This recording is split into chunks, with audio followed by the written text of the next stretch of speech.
Hello, all you cosmic travelers and wanderers. This is Darlene Vandergrift and K. Melissa Waterman, inviting you to join us today in our episode of Expansion from Within, Exploring Multidimensionality.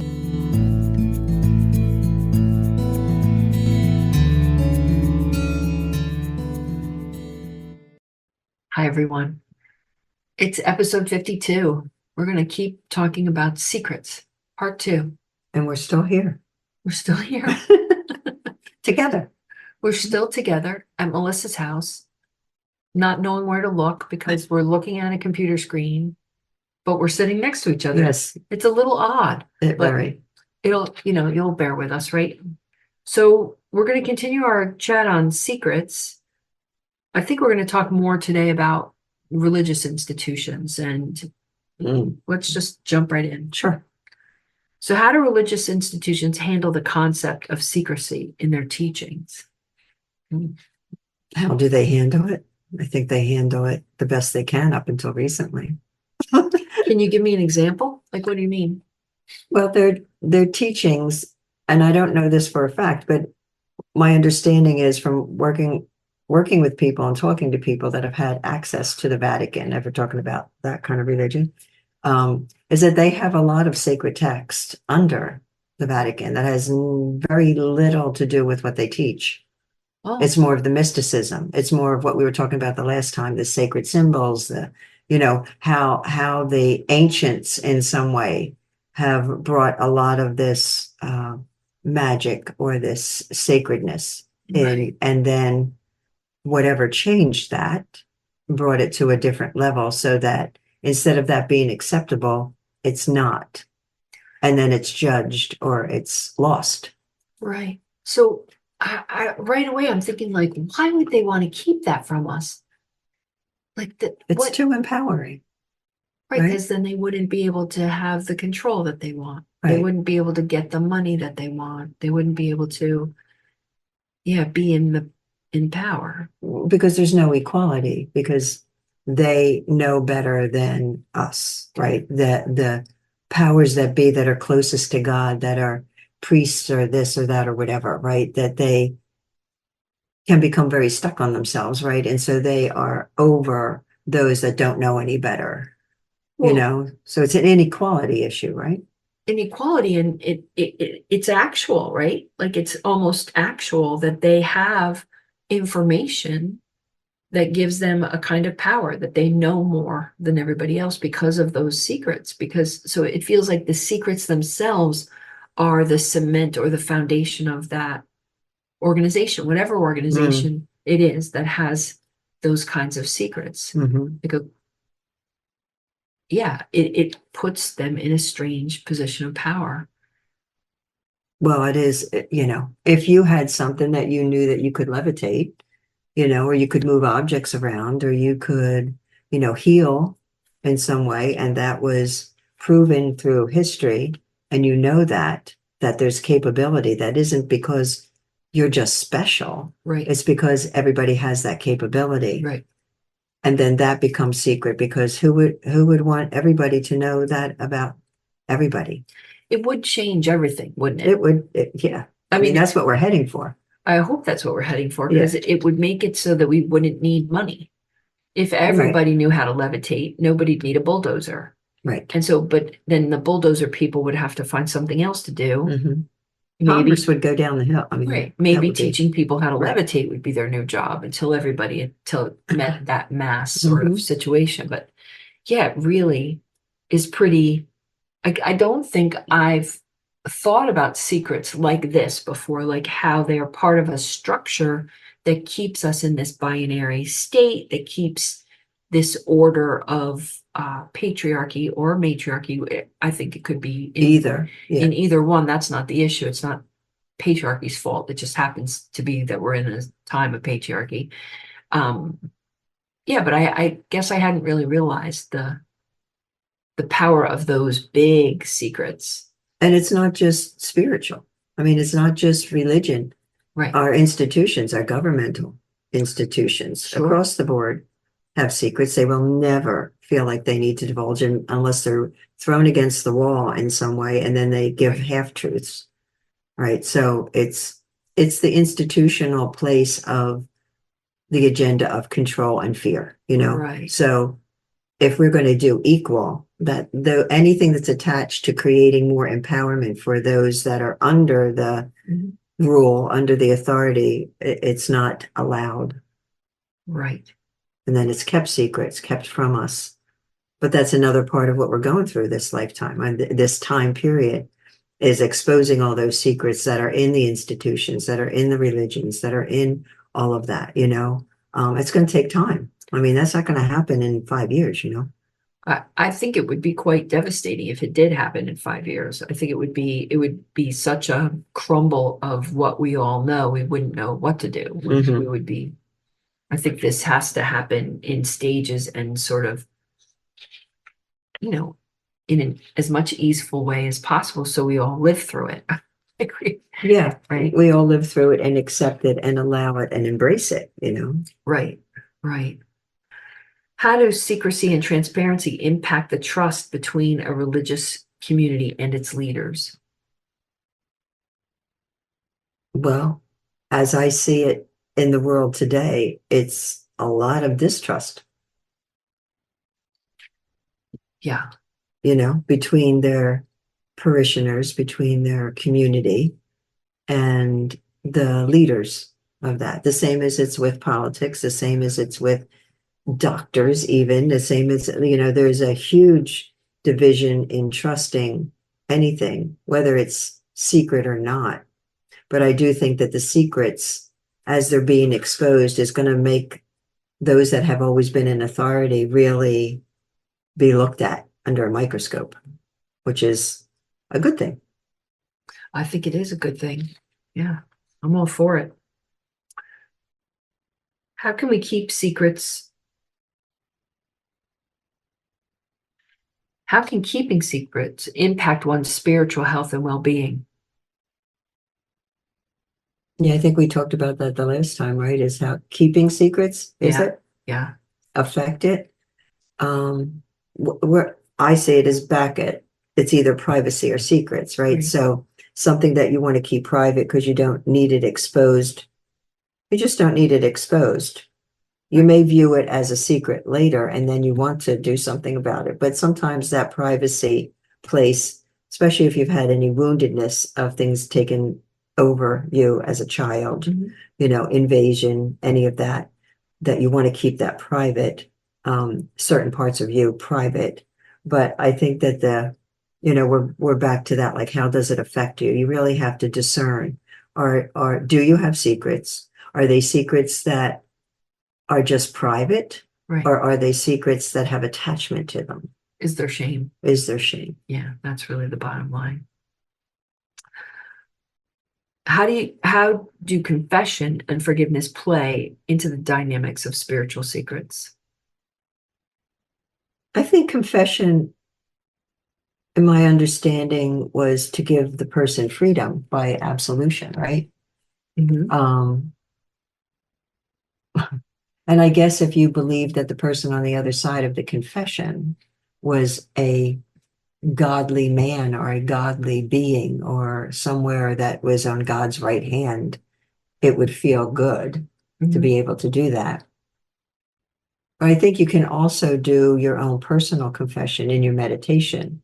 And, like I did this is what I lied last week, and going into meditation in a way of saying, pulling that apart. So yes, I lied. Why did I lie? Not looking for excuses, but how did it feel? Mhm. Right? Where are you with that lying? Why did you need to do it? And is there any repercussions that you just created, ripple effects with that lying? And then what do I want to do about it? Right, right. And do I want to be transparent about it And and do I want to rectify be it? right? Right. Can revealing a spiritual secret be a form of healing or liberation? Yes. Yes, it definitely. I think that,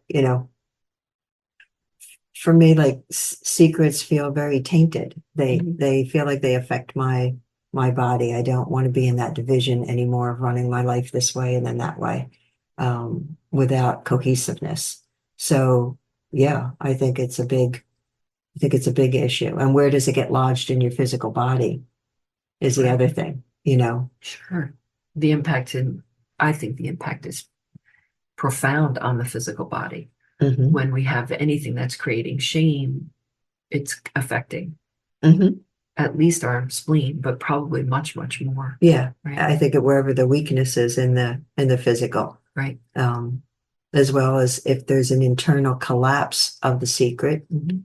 then it affects the heart, right? Then it Right. affects the spine because you're not aligned with yourself. So then things happen with this spinal area, the sacral plate, Mhm. the feet drop, you know, it's like all Right. these things that can, when you're not living in your 100% integrity with being transparent, Right.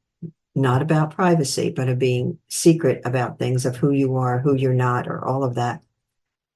It affects the whole organism. I think that's true. Yeah. Yep. How do different spiritual traditions view the act of revealing secrets as a part of the healing process? I don't know. You want to address that? How do different spiritual, let me just think about that for a second. How do different spiritual traditions view the act of revealing secrets? I think that most spiritual traditions would say that you should reveal your secrets, Mm-hmm. even though they may have some of their Mm-hmm. own they're not willing to reveal. I think that the golden rule, so to speak, is to be in integrity and to be transparent and to live your life with integrity. And so secrets aren't part of that integrity usually. I can't. Privacy is, but not secrets. What comes up for me is like there's certain um, religions, groups, even that you're taught that if you know a secret about somebody, you have to tell the elders or you have to tell, Wow. you have to tell the religious leaders, you have to tell something and that sets up a whole lot of underlying mistrust amongst the community. Right? Well, Because you have somebody that feels like they're spying on you. Like if that person knew what I just did, oh my goodness, they're going to go and tell so and so. Right. right. Um, Well, and that really speaks to, I mean, immediately I think of the Jewish community and what they went through in Nazi Germany and how they were holding a secret about existing to save their life, yes. right? They were forced into a kind of secrecy that's not even what we haven't touched on yet. Mhm. Uh, the being forced into secrecy, right? Yeah. Hiding. Right. Yeah. Yeah. And people who are trying to help them hiding. And yet, And lying and whatever. And yet, yeah. yeah, I'm thinking of Anne Frank and how her neighbor reported that they were there because they thought they were doing the right thing. They Yeah. thought that they were doing what the government had instructed them to do. Yeah. And Anne Frank died in a concentration camp. So it's that feels like a very complex situation because it speaks to the hierarchy again. Like there's this hierarchy that's saying what's right and what isn't right.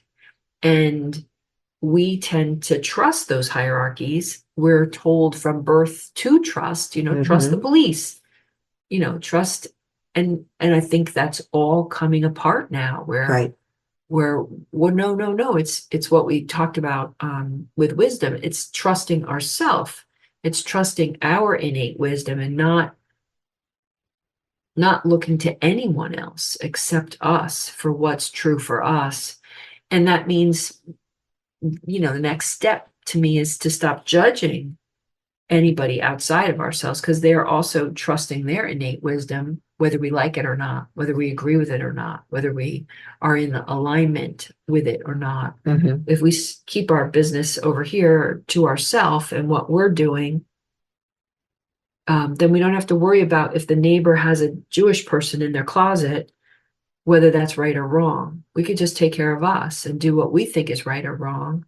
But we don't have to tattletale. We don't have to, Yeah. We don't have to expose anything for anybody else if they're not in the place to want to expose it. And maybe their timing is just different than ours. Yes. Maybe they will expose it next week if they need to, if it's a thing that's actually right to expose, but yeah, this situation that we're currently living in is very, I think we're on, like you said, we're on the cusp, last session, we're on the cusp of it being very different, and it's happening now. But you know, things are still precarious. There are people reporting people for things, or Mhm. there are people looking at other people and judging terribly. And it's a very interesting time. Well, you're being looked at, like I walk through the airports and you have those signs up that, if you see something, say something, which doesn't really have to do with secrets, but maybe that person that has something that you just saw that you questioned, Right, they may have a secret or whatever that is, right? right, Um, and I think you just have to be very discerning. You have to check in with yourself right. that, what I'm seeing or what I'm experiencing or this secret that I'm being asked to be hold on to for someone else or whatever. Is it something that looking into the future, Uh-huh. how are you going to feel in holding that secret? Or how are you going to feel in releasing that secret? Right, Right. So you're not at anybody's beck and call. You're in that discernment of how are you going to be with this, holding on to it or not, if somebody confided in you about something that feels really important. Well, as a therapist, right. right? That's If right. somebody says something to you that feels detrimental to their health and their well-being and their survival, you're under obligation, By right? law. Mm-hmm. Yep. To It's say true. something to somebody that can help them in the moment, right? Protect them or to protect whoever else they might be thinking about. Yeah, it's true. Yeah. And then it's not then that's where the discernment comes in. Like how many Right. people hold back from doing that because they turned a blind eye to it. Right, right. And we have to trust our own selves Mhm. and ask more questions. I mean, as a therapist, there's lots of things to do so that it's not just a hard, fast line Right. that some arbitrary being set up, but there's ways to work with that line Mhm. that I think are really, really important. So we're not just following rules like report every Jew that you see living in somebody else's attic. It's not a good idea. Right. Yeah. Yeah, And then some people just turn a blind eye and say it's none of my business, and then things happen because they haven't looked at that's certain right. things. They Right. haven't engaged. Or like I now live in an apartment complex, and if I heard someone crying or screaming, or, Right. the other day people were arguing, and I used to work in victim services, so my ears perked like, oh, is that woman okay? Is that man okay? Like, Mhm. are they all right? Yeah, they're just arguing. Okay, I could go back to sleep because they were just Yeah. nothing. Loud. They were just loud, but they weren't crashing things. There was no child crying in the background. There Yeah. was no reason for me to get involved at all. But I had to use discernment because if there had been a child crying in the background, I would have called the police. Right. Even though I'm not big on calling police, it's not my favorite thing to do. No, because that brings a whole other dynamic into it that a lot of people are afraid of these days. Yeah, rightfully. Right. Yeah, yeah. It's kind of a wild time. So let's see. Are there any other questions here? I have one more. Are there spiritual practices that help individuals deal with the burden of secrets? Spiritual practices? Yeah. Are there spiritual practices? That's our question. Hmm. I think there are practices. I'm not sure that they're specifically spiritual. Right. I think what you said on the last session, writing things down, um, being able to talk with anyone, Being in a that safe group, being a safe group or safe, just one other safe one other person, person, yeah, like there are and definitely, expressing and having that person or that group kind of hold you in without judgment, that and allowing that person to feel supported and have their own process. and have their own process without saying, oh, you need to do this, this, and this, because that's a whole Right. other thing. But releasing the secrecy feels like in these last two sessions, and I think what the evolves were saying in May is really take a look at what you're holding on to, Right. whether it's yours or it may not be. It may be a genetic secret. like with you, with not the mom that you thought there was, that you had, right? Right. And so it's that place of how do we investigate more of in meditation or in conversation? How do we intellectually go in and say, really, what secrets am I holding, if any? Mhm. And am I holding secrets about my family? You Right. know, was I taught that, oh, don't tell your father this and this, Mhm. right? So where are all those secrets being held within you, and can you release them? I think the writing meditation, if you bring somebody in, that's fine, Mhm. but you don't have to take it to that level. You can write it out. You can burn it after you write it out. You Right. can free it up. You can do whatever you need to do, but just don't hold on to it. Right. And don't beat yourself up over it. Right. And don't keep having a reliving of the shame around Mhm. it. That's the point, is to just be able to say, oh, I release this. I forgive myself. That's hard. It is hard. It's one of the hardest things, Right. I Right. think, is to not relive the things that, and not even secrets. I think we talked about this before. It's how do you forgive yourself for who you've been? Right. Well, and I think we should talk about confession and forgiveness and how they play into the whole dynamics here. Mhm. Right. Right. It's like a confession, whether it's on the paper or Mhm. whether it's to a priest or whether it's to your best friend Mhm. or an AA group or Right. whatever group that you're in, releases the energy of it. Yeah, it doesn't hold you captive anymore. Right. You know, it's not a prison anymore, because then it can find your energy body, it can find your physical body. You know, like you can't move past that. Right. Right. I think it even promotes addictions, Oh, sure. right? Because the shame that you have to manage that feeling. Right. I'm sure that addictions are the Yeah, primary way to makes it go manage. away. Sure. And, you know, I think in AA, there's that secrets keep you sick, right? Yeah. Your secrets keep you sick. It's a nice saying. I think it's true. Mhm. And so it might be true that if we think of it like a virus, you know, Mhm. that the systemic secrets of our governments and our big organized religions, that they're part of a real, I mean, I don't mean to minimize it, but of course they're part of a big problem here. Mhm. That virus of those secrets, that's the foundation of those things, due to that power differential. You know, that's what's got to shift. Yeah.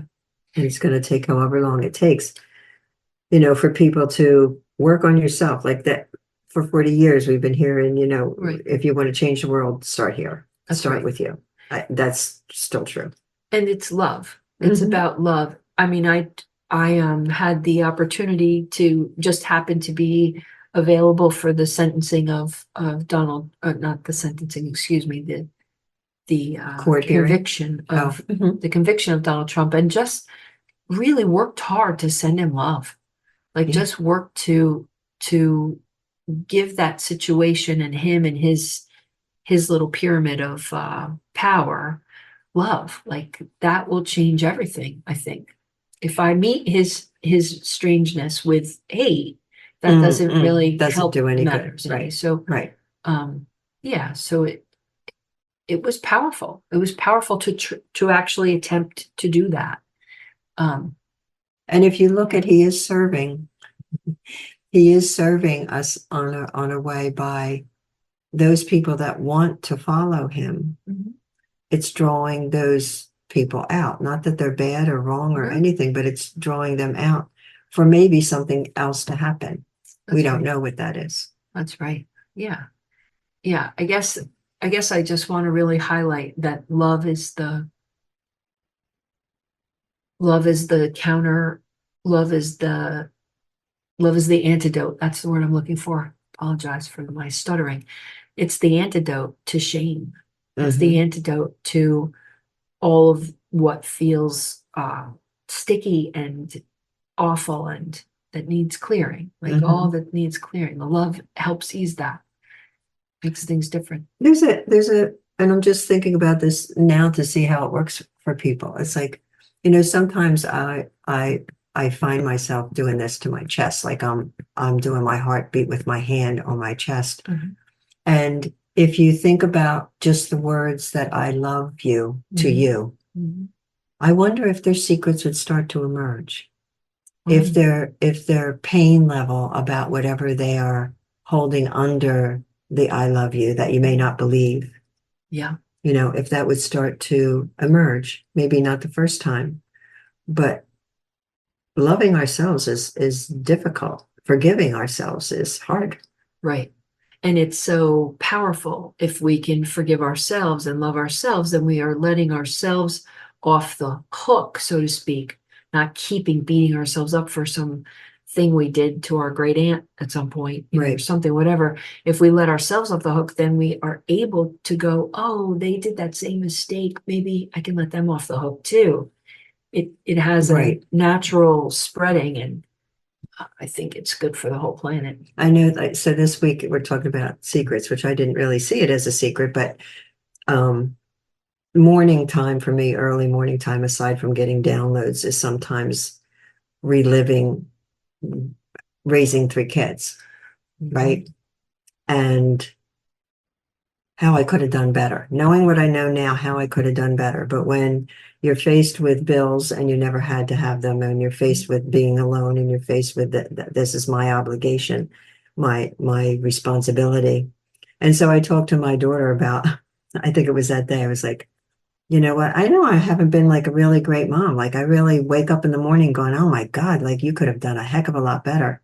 And she turned it around and she said, because I said, you didn't have any rules. Like my kids, the one rule they had, Mhm. don't die, Right, it's a good rule. don't die. I can't handle that. And I don't want to go through that. So Right. just don't die. But they didn't have a whole lot of rules. They were kind of like wild kids, just bored and figuring it out and doing whatever they were doing.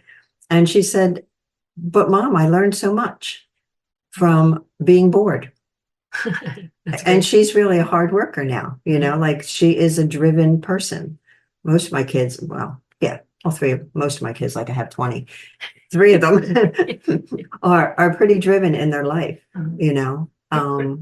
but she went back to that, like, don't look at yourself as a bad mom. Right. Look at yourself as what we got from you not being around in the way that you think you should have been. Right, right. Well, and that's the sweet thing about our journeys is that they come with some stuff, Mhm, and they're often from our parents, but mhm. they're all for our growth. They're all of these little experiences are for our experience, Right. for us to be able to find meaning, like we've talked about on many episodes. Well, I think that's all for today. What do you think? Yes, Got any, I think we are good on secrets. nothing else? No, but I'd like to hear from people about how they feel about secrets. They don't have to share them, but Right. how do they feel about them? Has this been helpful? Are they moving through their secrets? Because we got to keep the movement going. We got to keep cleaning and cleansing ourselves, timeline, secrets, whatever's going to be coming up with the evolve, so that we are on a track together That's right. where we're heading in love.